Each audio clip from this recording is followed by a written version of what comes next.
was small, but it was hers. California Angie McGee, but everyone called her California, ran her hand along the old, peeling wallpaper, feeling the riverside night chill sink into her bones. She took in the bare mattress, the cracked window that let a sliver of streetlight filter in, and the faint smell of mildew mingling with the distant scent of cooking from other apartments down the hall. It wasn't much, but it was hers. A room, a bed, something she hadn't had since she was a teenager. The thought stopped her for a moment. Just a few months ago, her only home had been park benches and shelters, where everything she owned had to fit in a bag she could carry. Now, here she was, for walls, a door, and a key she could turn. She sat on the edge of the mattress, letting herself feel the solidness of it beneath her. She couldn't remember the last time she'd had this. A place that was just for her, where she could close her eyes without the constant, gnawing worry of what might happen while she slept. Lost in thought, she barely noticed the knock on her door until it opened slightly, and Heather's head poked through. "Hey, roomie," she chirped, her voice full of energy and warmth. California glanced up, blinking as she took in Heather, her new roommate. She looked to be in her mid-20s, dressed in vibrant yoga pants and an oversized hoodie that slipped off one shoulder.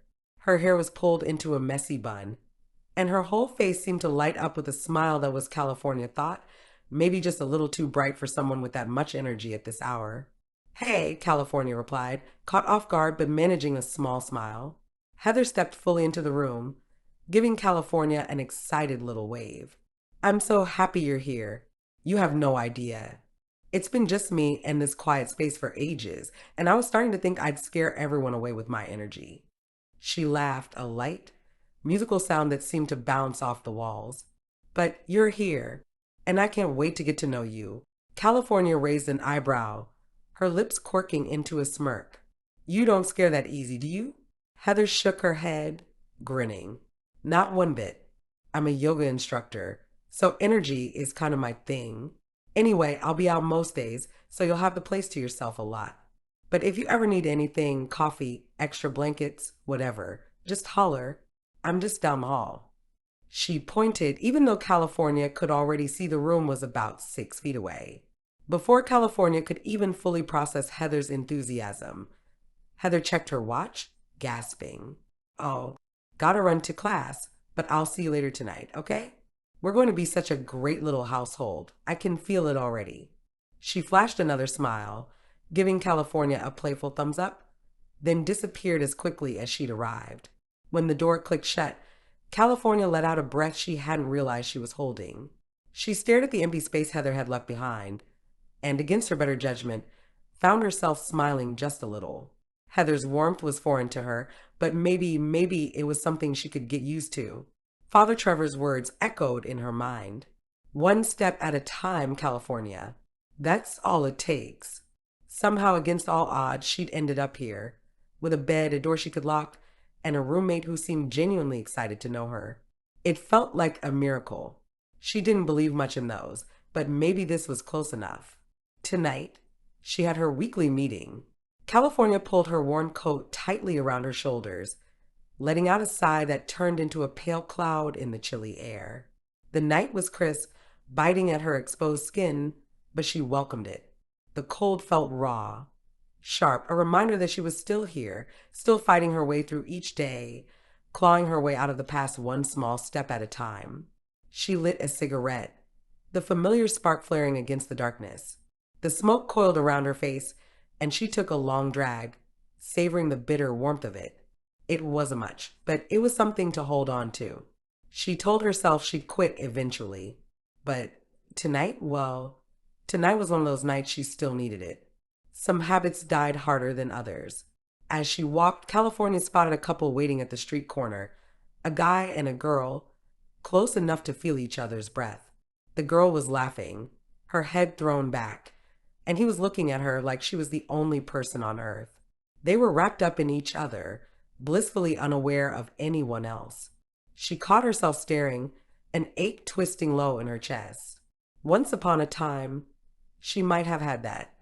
A hand to hold, someone to care if she got home safe, someone who'd look at her like that. She shook the thought away, but the sting lingered. This kind of happiness always felt just out of reach, like she'd missed some crucial step along the way. She was trying to put her life together, but deep down a little voice nagged at her, asking if she even deserved that kind of happiness anymore. Dream on, McGee, she muttered under her breath, flicking her cigarette into the gutter as the light changed and the couple crossed the street, laughing as they disappeared around the corner. She quickened her pace, shoving her hands deep into her coat pockets as she neared the church. The AA meeting was a place she both dreaded and depended on. It was grounding in a way nothing else could be, a room where all the pieces of her brokenness felt just a little less jagged. Familiar faces, some as tired and worn as she was, greeted her as she slipped into the basement. The air smelled faintly of burnt coffee and old wood, a mix of scents that had somehow become comforting. Father Trevor stood at the front, his presence steady and reassuring. She'd found some piece of herself in these walls, an anchor, and Trevors, well, he'd given her a chance when no one else had. And while she was far from whole, she was at least here. Maybe that was enough for tonight. Father Trevors let his words settle, his gaze traveling over each person in the room. His voice, quiet but steady, held an undeniable strength, like he carried a torch they all needed but were afraid to reach for.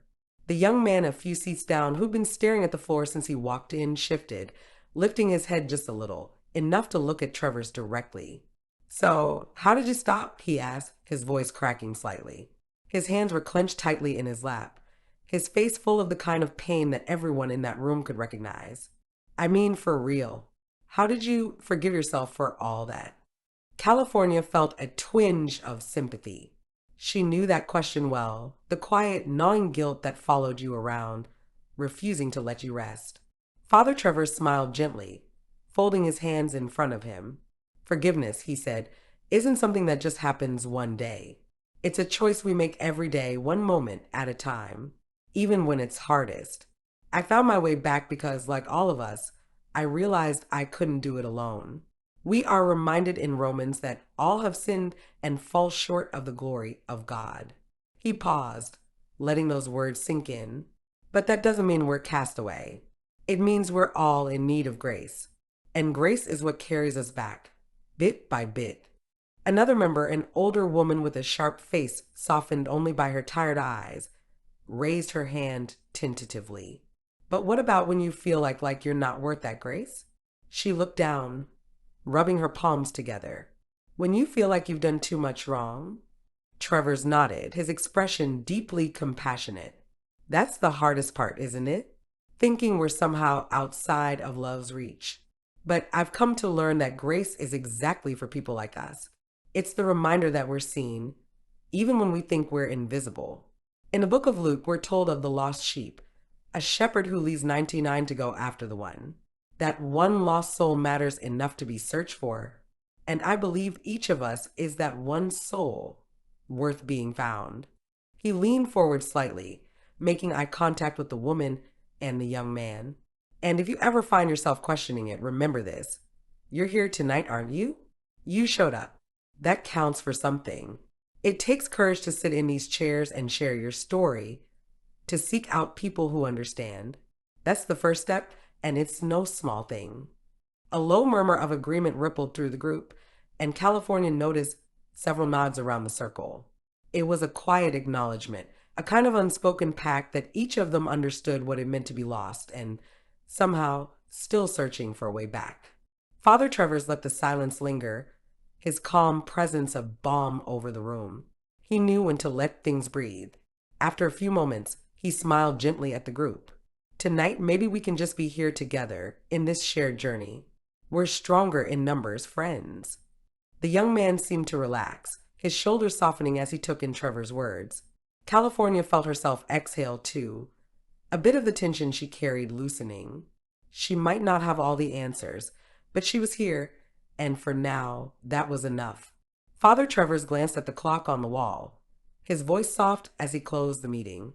"Remember, grace finds us all, even in the darkest places. And sometimes it shows up in people. So keep showing up for each other and for yourselves." One by one, people began to leave, some lingering for quick words of support, others disappearing quietly into the night. California caught the young man's eye and gave him a small nod. He nodded back, just barely, a silent acknowledgement that they were both still here, still fighting. After the meeting wrapped up, California hung back, watching the other members file out one by one, each carrying their burdens back into the night. She lingered, feeling the familiar weight of solitude settling in as the room emptied. She wasn't ready to leave, not just yet. Father Trevors caught sight of her and walked over, a gentle smile easing the lines on his weathered face. California, he said warmly, his voice steady. How's the job treating you? She shrugged, crossing her arms as she leaned against the wall. Better than I thought it would, I guess. It's not glamorous, that's for sure. But it's something. I'm on my feet. She forced a smirk, her gaze drifting off as she tried to temper her own flicker of pride with a layer of self-doubt. I'm sure it won't last, though. Knowing my luck, they'll probably figure out I'm not worth the trouble soon enough. Father Trevors chuckled softly, a sound that held both patience and understanding. Now, I don't think the Lord goes around setting people up for failure. You're doing the work, California, and that's what matters. As the good book says, for I know the plans I have for you, plans to give you hope and a future. He tilted his head slightly, his gaze steady. You've got to let yourself trust in that future, even if it's not all clear yet. She scoffed, her mouth pulling into a sardonic half-smile. Hope and a future. Huh? Feels like one big setup for a letdown. She shook her head. I don't think I've ever had any plans from up high that didn't end up with me flat on my face. Father Trevor's smile deepened, his eyes holding a hint of quiet amusement. Sometimes a good fall is exactly what we need to see things from the ground up. He tapped his wrist where an old, battered watch caught the dim light. Trust me, California. If you're ever in need, day or night, you give me a ring. We're all a little broken. The trick is not to let that keep you from what you're being called to. She shifted, a reluctant smile tugging at her lips despite herself. You're all right, Trevors. But don't go getting all soft on me now. I wouldn't know what to do if you started pulling out the warm fuzzies. Wouldn't dream of it, he replied with a chuckle, his laughter low and infectious. His gaze drifted toward the church entrance as a young woman stepped in, glancing around nervously before heading toward the confessional booth. Father Trevors raised a hand in greeting, then turned back to California. Excuse me a moment. Before I go, though, let me introduce you. This might be a meeting worth sticking around for. As he made his way over, California watched him, feeling a curious warmth settle over her. She might not believe in miracles, but in moments like this, she started to wonder if maybe she could believe in second chances. As the woman stepped closer, California took her in, neatly dressed with an effortless grace, her movements careful and her gaze soft yet wary, as if she were treading on uncertain ground. There was something about her, a warmth beneath her reserve, that caught California's attention right away. She looked like the type who always had a plan, and for some reason, that steadiness only made her seem more mysterious. California, this is Susan. Susan, California, Father Trevors introduced, a warm smile spreading across his face as he glanced between them. I'll let you two chat. Duty calls.